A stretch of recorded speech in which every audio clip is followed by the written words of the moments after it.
Bonjour. Vous ne le savez peut-être pas, mais vous pouvez désormais préparer votre permis de conduire à partir de l'âge de 15 ans.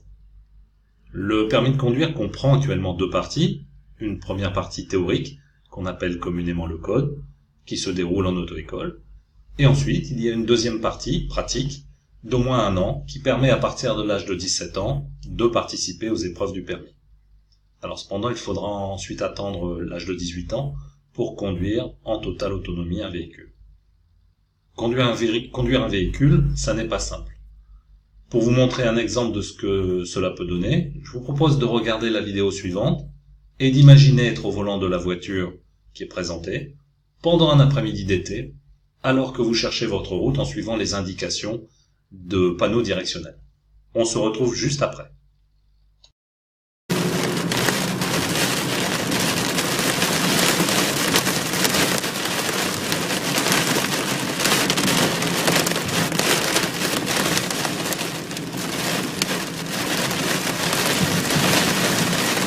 Holy cow, it's hard to see. Woo.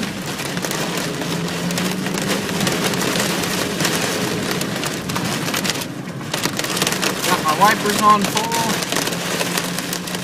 High beams on.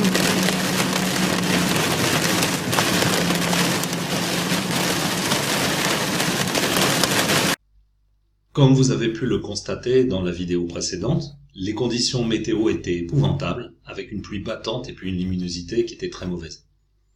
Donc dans ce cas-là, il faut bien évidemment des essuie-glaces en bon état et un éclairage satisfaisant pour voir, mais aussi pour être vu des autres automobilistes. En France, il y a beaucoup de campagnes médiatiques de sensibilisation sur la visibilité qui sont menées, comme vous pouvez le voir sur cette affiche de la sécurité routière. En ce qui concerne l'éclairage, lorsqu'on est sur une route de campagne, il est rare d'oublier ses phares puisque comme la luminosité est insuffisante, on a besoin de voir clairement la route. Par contre, vous avez sans doute déjà croisé des véhicules où les phares sont éteints, notamment en pleine ville, où l'éclairage urbain fait oublier au conducteur les règles de base de la conduite, ou alors lorsqu'on se déplace en pleine journée par un temps de brouillard.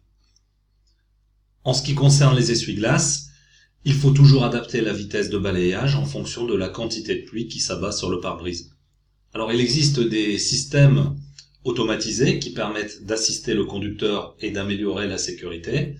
Je vous invite donc à regarder deux vidéos publicitaires montrant ce type de système, qui sont d'ailleurs déjà installés de série sur les véhicules de moyenne et de haute gamme.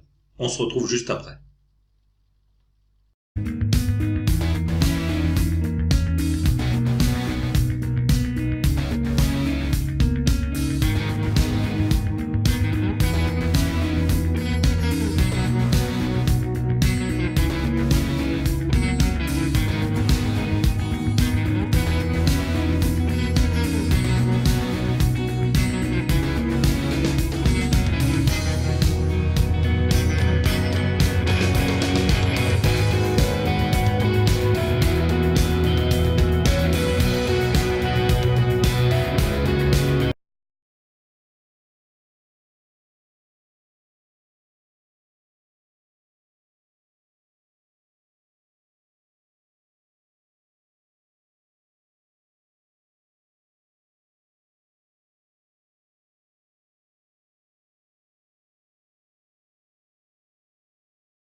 Le travail que nous souhaitons réaliser en classe correspond à la réalisation d'une interface homme-machine qui va nous permettre de démarrer les essuie-glaces en cas de pluie et d'activer les phares automatiquement. Alors à cet effet, on va utiliser le logiciel que l'on utilise traditionnellement en classe, c'est le logiciel M-Block, qui nous permet de piloter des composants électroniques de type Arduino. À cet effet, dans un premier temps, on va commencer par concevoir l'interface graphique qui va comporter un arrière-plan représentant une vue de la route lorsqu'on est placé à l'intérieur de l'habitacle d'un véhicule. Et ensuite, on placera deux lutins ou objets qui correspondront aux voyants présents sur un tableau de bord. On rajoutera ensuite 2 variables permettant de récupérer les informations en provenance des capteurs. Nous aurons donc 6 scénarios au total à réaliser. Le premier scénario va nous permettre de récupérer l'information en provenance du capteur de luminosité et de placer cette valeur à l'intérieur de la variable sur la zone graphique. En deuxième scénario, nous ferons la même chose avec le capteur d'humidité, avec la valeur qui se recopiera dans la variable sur l'interface.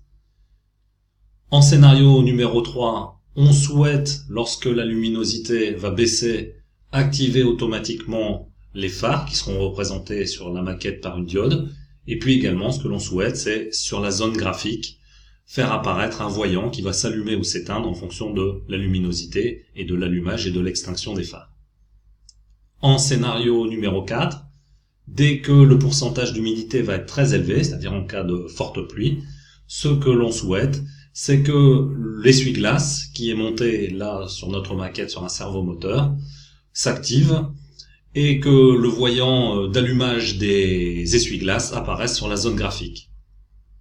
En scénario 5, lorsque le taux d'humidité va être très faible, on souhaite cette fois que l'essuie-glace s'arrête en position de repos pour ne pas gêner la visibilité du conducteur, et on souhaite également que le voyant sur le tableau de bord s'éteigne de telle sorte à afficher l'état de l'essuie-glace.